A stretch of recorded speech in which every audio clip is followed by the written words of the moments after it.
How to transfer money between Tangerine accounts. Start by logging into the Tangerine mobile app with your client number and password. From the main screen, tap on Move Money and then select Transfer.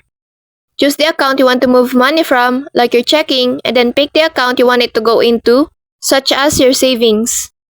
Enter the amount you'd like to transfer, and decide whether you want it to be a one-time transfer or set up recurring transfers on a schedule that works for you. You can choose daily, weekly, or monthly depending on your needs. Before completing the transfer, take a moment to review all the details carefully to make sure the accounts and amount are correct. When everything looks good, tap Confirm to finish. The money will move instantly between your Tangerine accounts, and you'll usually see the updated balance right away. This makes it simple to organize your money, stay on top of savings goals, or move funds around whenever you need to without any extra steps. So that's all for this video. I hope this helps. Thank you.